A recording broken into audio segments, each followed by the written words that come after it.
All right, so get this, you guys. We're going deep on Singapore's tuition centers. Oh, interesting. Yeah, so you sent me a ton of reports on this, Right. and Yeah. it's wild. Like, we're talking serious money, billions of dollars, AI tutors. Wow. Like, a whole education revolution is happening over there. Yeah, it really is a fascinating market to watch. Yeah.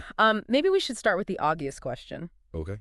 Why are people in Singapore, like, obsessed with tuition? Right.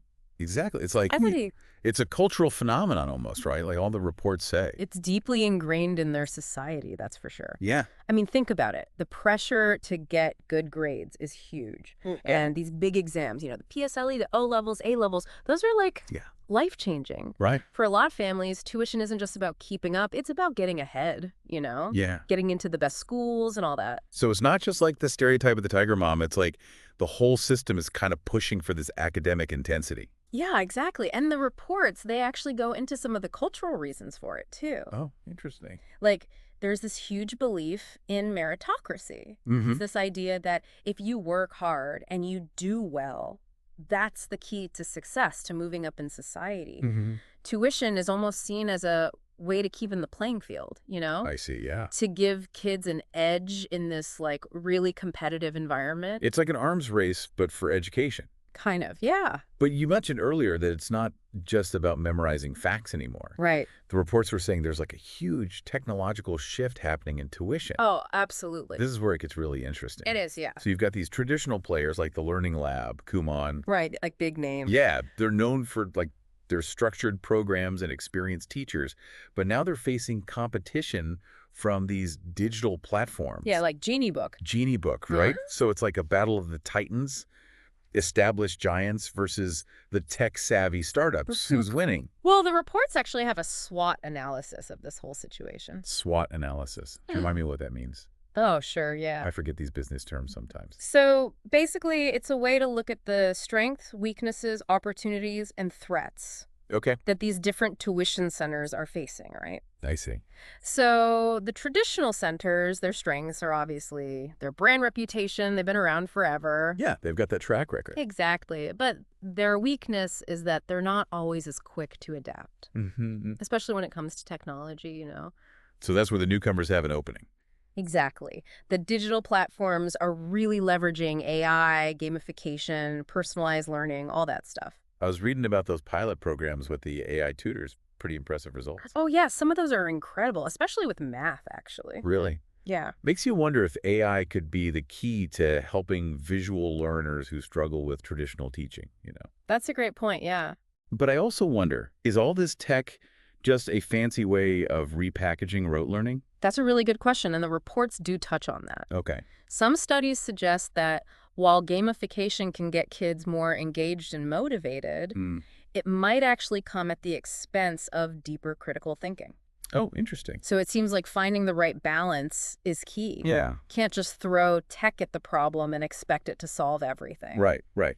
It feels like we're on the edge of a whole new era of education, though. Oh, for sure.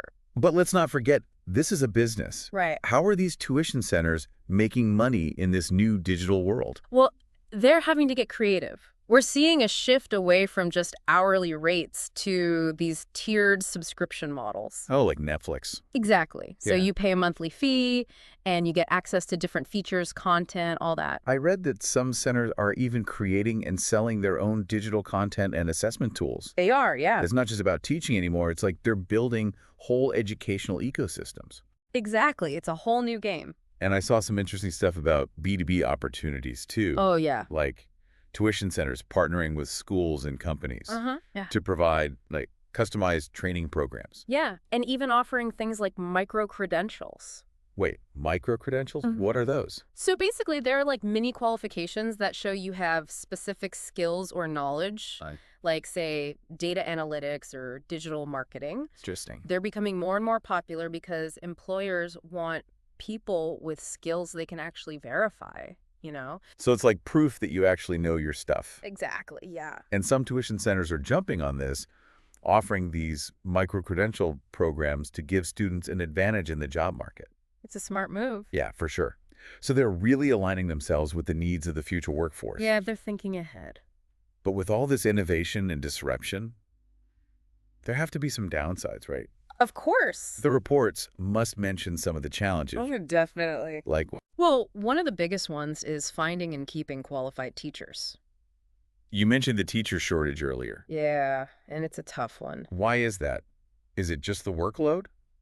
It's partly that, for sure. It seems pretty demanding. Yeah, a lot of tuition teachers are part-time, they're juggling multiple jobs, family responsibilities. Yeah, I can imagine. And then there's the pressure to deliver results, especially in a place like Singapore where the stakes are so high. Right, right. It can lead to burnout. Yeah. And then on top of that, there's this whole tech thing, you know? Yeah, that's what I was going to ask you about. Teachers are expected to stay ahead of the curve, to learn new platforms, new teaching methods. They're like subject matter experts Yeah. and tech wizards all in one. It's a lot to ask, for sure. It sounds like a pretty intense landscape. It is, yeah.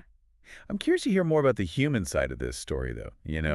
What's it like for the teachers, the students, the parents, all caught up in this education revolution?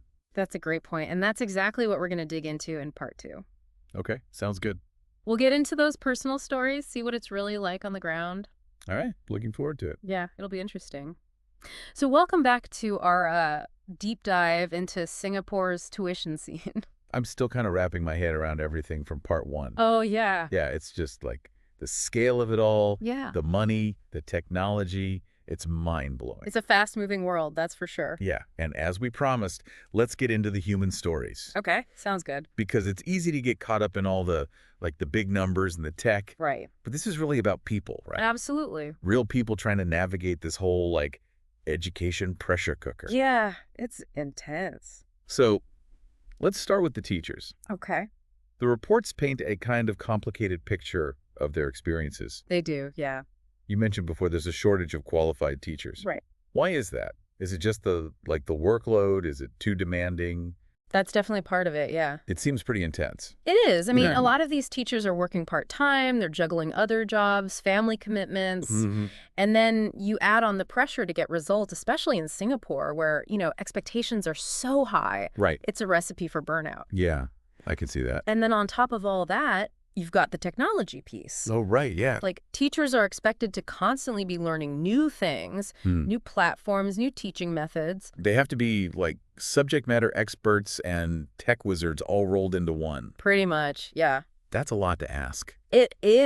But the reports also suggest that this rapidly changing environment, it also creates some unique opportunities, right? Oh, definitely. Like for professional development. Sure, yeah. So what are some of those opportunities? Let's imagine having access to AI-powered analytics Okay. that can pinpoint each student's strengths and weaknesses. Yeah. So you can really tailor your instruction. That's amazing. It's like having a personalized roadmap for every kid. Yeah, that would be incredible. And then for teachers who are comfortable with technology, there's potential to reach a much wider audience. Right. Online courses and all that. Exactly. You can create online courses, build your own educational brand. It's pretty exciting. So it's empowering educators in a whole new way. Yeah, for sure. But what about the students? Oh, right. How are they handling all this pressure to succeed, especially with all the tech changes happening too? Well, the report suggests it's kind of a mixed bag. Yeah. On the one hand, students in Singapore have access to some of the best educational resources in the world. They've got these innovative tuition programs, cutting edge technology, Right. but it comes at a price, The pressure. The pressure is real, especially with those high stakes exams like the PSLE. It can be overwhelming, I bet. It can be, yeah. Leads to stress, anxiety, all that. Definitely. So it's kind of like a double-edged sword. Amazing opportunities, Yeah. but also this constant pressure to perform. Exactly. And that's where parents come in. Right. The reports really emphasize how invested parents are in their kids' education in Singapore. They make huge sacrifices to give their kids the best possible tuition. They're the ones driving this whole market. Right? Absolutely, yeah. So how is their role changing with all this evolution in tuition? Well, they need to stay informed, About the new methods, the technology. Exactly, yeah. And maybe even more importantly, they need to prioritize their kids' well-being Right. amidst all this pressure. So it's about finding that balance between academic excellence and overall development. Yeah, exactly. Making sure kids aren't just learning machines. But they're well-rounded. Right, exactly. And the report suggests that, finding that balance, that's one of the biggest challenges for Singapore's tuition industry. It sounds like everyone involved, teachers, students, parents, They're all on this, like, steep learning curve. Yeah, it's a fast-moving landscape. But there's another player we haven't really talked about yet. Oh, right. The government. They have a huge role in shaping education. They do. So what are some of the key regulations and policies that are impacting tuition in Singapore? Well, one of the most important ones is this requirement for all tuition centers to be registered Okay. with the Ministry of Education. So it's like a quality control thing. Exactly. It gives parents some peace of mind knowing that these centers meet certain standards. Makes sense. The government also sets guidelines for things like class size, teacher qualifications, safety standards, all that. To create a good learning environment. Right. Exactly. And are they keeping up with, like, the online platforms and all that? Yeah, they're constantly reviewing and updating these regulations to keep pace with, all the changes, especially with online learning growing so fast. That makes sense. It's a whole new frontier for education policy. Yeah, I can imagine. The reports mention that the government's really grappling with things like data privacy, online safety, making sure the quality of online instruction is good. Right. They're also looking at ways to promote digital literacy, investing in edtech initiatives. So it's not about stopping innovation. It's about making sure it's done responsibly. Exactly, yeah, finding that balance. And I read that they're encouraging tuition centers to go beyond just academic subjects, Oh, yeah, that's interesting. to offer programs that develop, like, 21st century skills. Things like critical thinking, problem solving, Right. digital literacy, all that. Because those are the skills that are going to be in demand in the future. Exactly, yeah. So they see tuition as a way to, like, complement the formal education system. Right, to nurture talent and equip students with the skills they'll need to thrive. Which brings up a really important question. Okay. Can Singapore create a tuition system that's not only academically rigorous, but also equitable, That's the big question. accessible to all students? Regardless of their background or how much money their family has. Right. That's something we'll dig into more in part 3. Okay, sounds good. We'll zoom out and look at the bigger picture. The societal and economic impacts of this whole tuition boom. It's a big topic. Yeah, can't wait. All right, so we're back for the final part of our deep dive into Singapore's tuition scene. Yeah, we've covered a lot. We have. It's been pretty intense. From those billion-dollar valuations Yeah. to AI tutors, the pressure on teachers, students, parents, the whole thing. The whole world, right? It is, and like we talked about at the end of part 2, there's this bigger picture to think about. Right, exactly. The impact of all this on society and the economy. Yeah, what are the consequences of this, like, tuition obsession?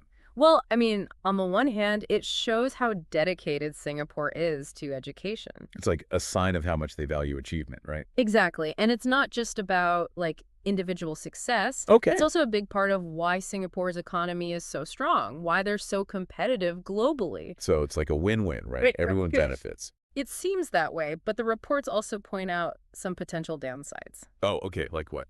Well, one big concern is equity.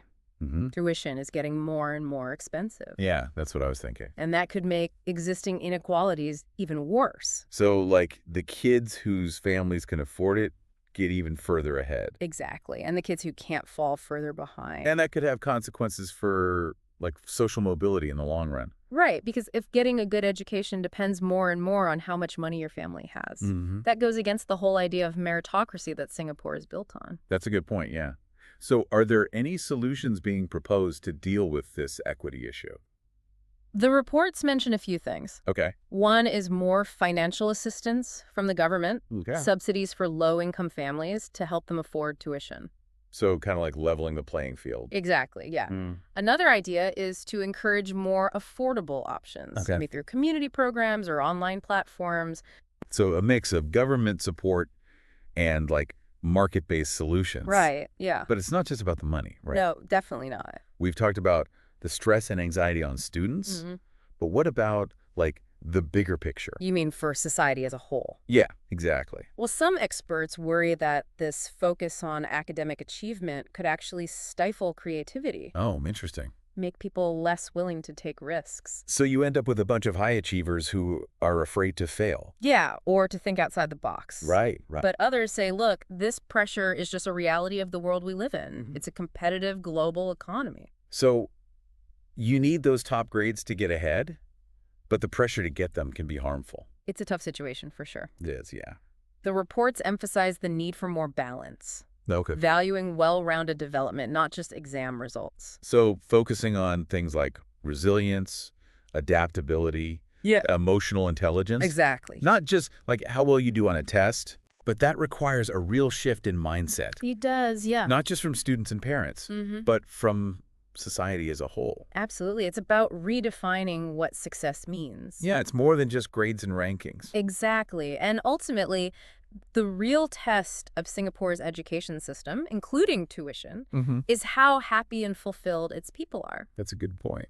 It's about empowering people to live meaningful lives. Well, this has been an incredible deep dive. It has, yeah. We've explored so much about Singapore's tuition market. From the big picture stuff to the personal stories. Yeah, and it's clear that Singapore is really at the forefront of innovation in education. They are pushing the boundaries of what's possible. As we wrap up, I want to leave you with this thought. Okay. Can Singapore use its, dedication to education and all this amazing technology to create a system that not only produces high achievers, but also, well-rounded, compassionate, and future-ready individuals? That's the big challenge and the big opportunity. It is. And based on what we've learned in this deep dive, Yeah. I'm optimistic that Singapore will keep leading the way. I am too. It's a fascinating place to watch. It is. All right, well, thanks for joining us on this deep dive into Singapore's tuition scene. It's been a pleasure. It has. Until next time, keep exploring, keep learning, and keep asking those big questions.